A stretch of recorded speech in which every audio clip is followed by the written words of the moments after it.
আজ রবিবার, ভাবলাম কোথাও থেকে ঘুরে আসা যাক। তাই সকাল সকাল বেরিয়ে পড়লাম। আজ আমাদের গন্তব্যস্থল বিদেশ।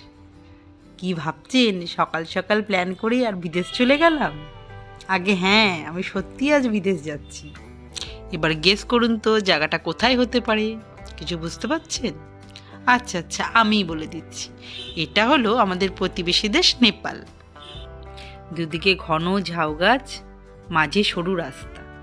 এই রাস্তা দিয়ে আমি নেপাল যাচ্ছি। আমি শিলিগুড়ি হয়ে মিরিক গিয়ে পশুপতি হয়ে নেপাল যাচ্ছি। চলে আসলাম একদম নেপাল বর্ডারে। এখানে ইমিগ্রেশন করে আমি ঢুকে গেলাম নেপালে। নেপালে ঢুকেই সামনেই রয়েছে পশুপতি বাজার। তাই পশুপতি বাজারটা একটু ঘুরে দেখলাম। এখানে রয়েছে কিছু পাহাড়ি লঙ্কা। এগুলো যেমন খেতে স্বাদ তেমনি ঝালও। তাই কিছু লঙ্কা কিনে নিলাম। আর এই দেখুন লোমশ ডগি। পশুপতি মার্কেটটা ঘুরে নিয়ে আমি চলে গেলাম নেপালের গ্রামে। এটা হচ্ছে বর্ডারের পার্শ্ববর্তী গ্রাম। আর দেখুন কি সুন্দর গ্রামটা। এখানে প্রতিটা বাড়ির সামনে খুব সুন্দর ফুল ফুটে আছে। এই দেখুন ফুল বাগানগুলো। এই গ্রামের ভিতর দিয়েই আমি চলে গেলাম পশুপতি মন্দির দেখতে। চলে আসলাম পশুপতি মন্দিরে। এখানে বেশ অনেকগুলো সিঁড়ি পেরিয়েই উঠতে হয় পশুপতি মন্দিরে। এই দেখুন পশুপতি মন্দির। আসুন ঘুরে দেখি পশুপতি মন্দিরটা।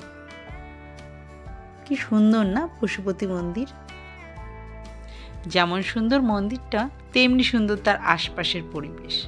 সবটা দেখে আমার মন যেন পুরো মুগ্ধ হয়ে গেল। আর ওই দূরে দেখছেন যে পাহাড়টা, ওটা হলো ইন্ডিয়ার পাহাড়। এখন আমি নেপাল থেকে ইন্ডিয়ার পাহাড় দেখছি। আর এই যে দেখুন একটা ঝুলন্ত ব্রিজ। ব্রিজে কিছুক্ষণ ঘোরাফেরা করে আমি চলে গেলাম ওই উঁচু পাহাড়ে। ওই যে পিছনে সিঁড়িগুলো দেখতে পাচ্ছেন, ওখান দিয়ে চলে গেলাম। এটা একটা ভিউ পয়েন্ট। এই ভিউ পয়েন্ট থেকে গ্রামটা কি সুন্দর দেখা যাচ্ছে দেখুন। খুব সুন্দর পরিবেশটা। এই দেখুন। আর এখানে কিন্তু প্রচণ্ড ঠান্ডা। ইন্ডিয়া থেকে নেপাল খুবই ঠান্ডা। এই ঠান্ডার মধ্যে এখানে আর থাকা ঠিক হবে না। এবার তাহলে ঘরে ফেরার পালা। অনেক তো বিদেশ ঘুরলাম, এবার তাহলে চলুন নেপাল থেকে ইন্ডিয়া ফিরে যাই। নেপাল থেকে শিলিগুড়ি আসতে আসতে কি ঘুচঘুচে কালো অন্ধকার হয়ে গেছে দেখুন। আর ওই যে দূরে পাহাড়টা দেখতে পাচ্ছেন, দেখুন কি অপূর্ব সুন্দর লাগছে। রাতে পাহাড়ের লাইটগুলো জ্বললে খুব সুন্দর লাগে। এবার তাহলে আসি, এখানেই তাহলে আমার ব্লগ শেষ করছি। বাই।